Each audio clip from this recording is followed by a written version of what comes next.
उधर दिल्ली पुलिस ने दिल्ली के चिड़ियाघर के पास से 3 लोगों को पकड़ा है जो आईएसआई, पाकिस्तानी खुफिया एजेंसी आईएसआई के लिए जासूसी कर रहे थे। और सबसे हैरानी की बात यह है कि इन तीनों में से एक पाकिस्तान हाई कमीशन में अफसर है। दिल्ली पुलिस ने पाकिस्तानी उच्चायुक्त के इस अफसर को गोपनीय दस्तावेजों के साथ हिरासत में लेकर पूछताछ के बाद रिहा कर दिया। डिप्लोमेटिक इम्यूनिटी थी तो रिहा करना पड़ा। और अगले 48 घंटों में अब भारतीय विदेश मंत्रालय ने उसे देश छोड़ने का अल्टीमेटम जारी कर दिया है, उसे पर्सोना नॉन ग्राटा घोषित कर दिया है। ये अफसर 1 साल से दिल्ली में पाकिस्तानी हाई कमीशन में बैठकर आईएसआई के लिए जासूसी कर रहा था।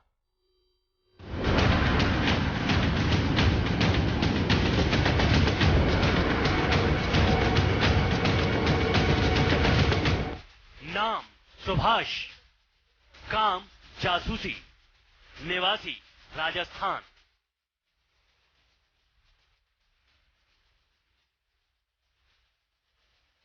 नाम मौलाना रमजान, काम जासूसी, निवासी राजस्थान।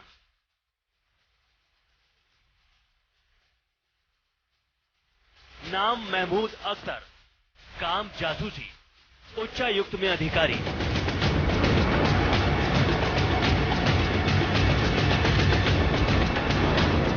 ये तीनों भारत में रहकर भारत के साथ गद्दारी कर रहे थे, आईएसआई के लिए जासूसी कर रहे थे। राजस्थान के नागौर के रहने वाले सुभाष और रमजान राजस्थान में बैठकर भारतीय सुरक्षा से जुड़ी जानकारी जुटाकर दिल्ली में पाक उच्चायुक्त में बैठे अधिकारी महमूद अख्तर को दे रहे थे। पिछले 1 साल से ये जासूसी के काम में जुटे थे। खुफिया जानकारी की बुनियाद पर सुरक्षा एजेंसियों ने पाक उच्चायुक्त में फैले जासूसी के इस जाल को बेनकाब किया है। रमजान और सुभाष को रक्षा से जुड़े खुफिया दस्तावेजों के साथ रंगे हाथों गिरफ्तार किया गया। कौन कौन शामिल है इसमें? उसको कोई जैसे वो उसका एक ही वही नहीं आप क्यों किया गया? ये क्या करते हो आप?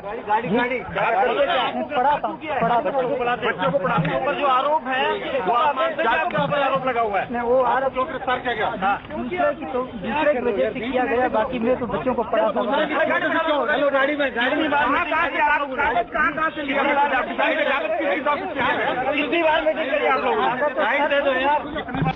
मौलाना मदरसे में तालीम देता है, सुभाष किराने की दुकान चलाता है।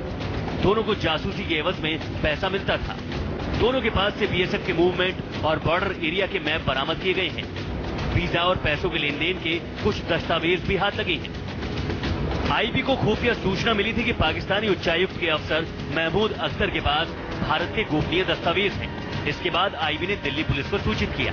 पुलिस ने अख्तर को हिरासत में लेकर पूछताछ की तो दिल्ली से राजस्थान तक जासूसी का खुलासा हुआ। आज सुबह विदेश सचिव ने पाकिस्तान के उच्चायुक्त श्री अब्दुल बासित को बुलाया और उन्हें बताया कि भारत ने पाकिस्तान उच्चायोग के एक अधिकारी को जासूसी करते हुए पकड़ा है और उन्हें पर्सोना नॉन ग्राटा यानी अस्वीकार्य व्यक्ति घोषित किया जा रहा है।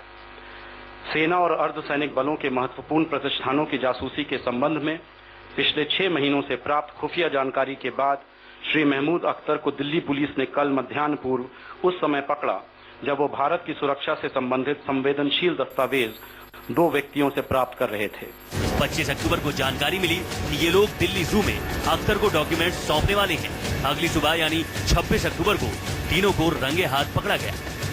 इस बार हमको 25 अक्टूबर को पुख्ता सूचना आई थी कि जो दिल्ली जूलॉजिकल गार्डन है यानी दिल्ली का जो जू है, चिड़ियाघर है, वहां पे हम लोग सुबह 10 बजे के आसपास मिलेंगे और आप डॉक्यूमेंट्स लेके आना, आपको पैसे दे दी जाएंगे। कि इंस्पेक्टर्स और सब इंस्पेक्टर्स ने प्लेन क्लोथ में वहां पे ट्रैप लगाया हुआ था। कल सुबह यानी 26 तारीख को 10 बजे के आसपास वहां पे ये 3 लोग आए। तीनों लोगों को वहां अप्रिहेंड किया गया। दिल्ली पुलिस ने बताया कि खुफिया सूचनाओं के आधार पर 35 साल के महमूद अख्तर को बुधवार रात हिरासत में लिया गया। राजधानी के डिप्लोमेटिक एनक्लेव चाणक्यपुर स्थित पुलिस थाने में उनसे पूछताछ की गई, लेकिन राजनयिक छूट हासिल होने की वजह से बाद में उसे छोड़ दिया गया। पुलिस ने साथ ही बताया कि अख्तर के पास बीएसएफ की तैनाती और रक्षा तैनाती नक्शों से जुड़े दस्तावेज थे। अख्तर ने फर्जी आधार कार्ड भी बनवा रखा था। अख्तर ने महमूद राजपूत नाम से चांदनी चौक के पते पर फर्जी आधार कार्ड बनवाया था। उन्होंने मुझे जिस शख्स की तस्वीर दिखाई है उस शख्स को हमने बचपन से अभी तक कभी कहीं नहीं देखा, ना तो अपने मोहल्ले में, ना यही इस एड्रेस पे। और ये जो एड्रेस है ये हमारा एड्रेस है। इस एड्रेस पे हम दादा इलाही रहते आए हैं। आज की डेट में हम 5-6 फैमिलियां रहती है, भाई बहनों की, सब इकट्ठे रहते हैं यहाँ पर। बाहर के आदमी का किसी का कोई अमल दखल नहीं। पाक उच्चायुक्त में अख्तर की नियुक्ति 1 साल पहले हुई थी। दिल्ली पुलिस के मुताबिक अख्तर 40 बलूच रेजिमेंट का पूर्व हवलदार भी है। आईएसआई ने खास तौर से जासूसी के लिए अख्तर को हिंदुस्तान भेजा था। हाई कमीशन के अधिकारी को जब दिल्ली क्राइम ब्रांच शाखा ने गिरफ्तार किया, पहले तो वो झूठ बोला, उसके पास से एक फर्जी आधार कार्ड भी मिला। उसके बाद जब उससे सख्ती से पूछताछ हुई, तब जाके उसने अपना राज खुला। और उसके बाद क्राइम ब्रांच ने गृह मंत्रालय और एमईए से संपर्क किया, एमईए ने पाक उच्चायोग से संपर्क किया। उसके बाद जाके पता चला वो पाकिस्तान हाई कमीशन में एक बड़े पद पर तैनात है और उसे आईएसआई ने यहाँ पर सिर्फ जासूसी के लिए यहाँ पर तैनात किया हुआ था। अख्तर को डिप्लोमेटिक इम्यूनिटी की वजह से छोड़ तो दिया गया है, लेकिन उसे भारत सरकार ने अगले 48 घंटे में देश छोड़ने का आदेश दिया है। इन तीनों के अलावा एक और जासूस की निशानदेही हो चुकी है। इस जासूस का नाम शोएब बताया जा रहा है, जो जोधपुर में पासपोर्ट और वीजा बनाने का काम करता है। खुफिया एजेंसियों के मुताबिक शोएब ने ही मौलाना और सुभाष को अख्तर से मिलवाया था। विनय सिंह, दिल्ली, न्यूज़ 24। और सूत्रों का कहना है कि सेना और बीएसएफ के अधिकारियों को फंसाने के लिए रमजान और सुभाष हनी ट्रैप का इस्तेमाल करते थे। जानकारी हासिल करने के लिए लड़कियों को मोहरा बनाते थे। सूत्रों के मुताबिक इसकी जानकारी भी खुफिया एजेंसियों के पास मौजूद है। इस मामले में इनकी मदद पाकिस्तानी हाई कमीशन के वीजा सेक्शन में काम करने वाला महमूद अख्तर करता था।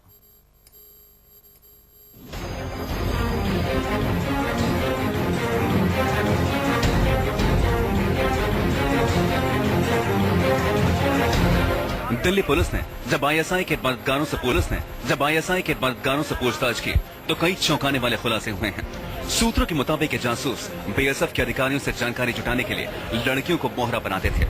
सूत्रों के मुताबिक रमजान और सुभाष पहले लड़कियों से संपर्क साधते थे, उन लड़कियों से जिनकी माली हालत कमजोर होती थी, या फिर वो लड़कियां जिनके रिश्तेदार पाकिस्तान में हैं और वो पाकिस्तान जाना चाहती थी।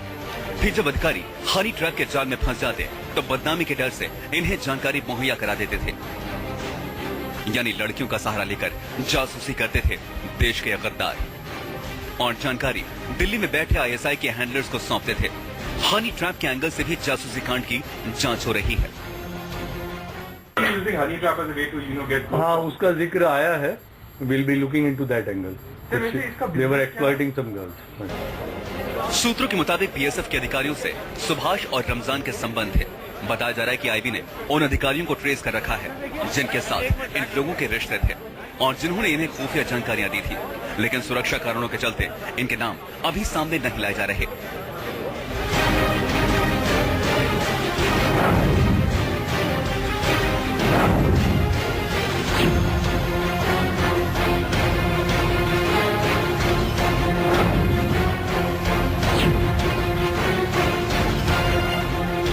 बताया जा रहा है कि जो लड़कियां वीजा चाहती थी उन्हें वीजा देने के बदले अफसरों के संपर्क में रहने के लिए कहा जाता था।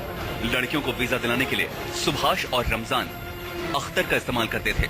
इसीलिए पूरी प्लानिंग के तहत आईएसआई ने 1 साल पहले अख्तर को वीजा सेक्शन में नियुक्त कराया था, ताकि वो सीधे लोगों के संपर्क में रहे और किसी को शक भी ना हो। को जानबूझ के वीजा सेक्शन में लगाया गया था ताकि जो आम भारतीय नागरिक जो वीजा के लिए अप्लाई करते हैं पाकिस्तान जाने के लिए, वो उसके संपर्क में आए और वो संपर्क में आने में वो उनको इंड्यूस करे कि तुम पाकिस्तान के लिए या हमारे लिए जासूसी करो। इस वजह से उसको वीजा सेक्शन में लगाया जाता है।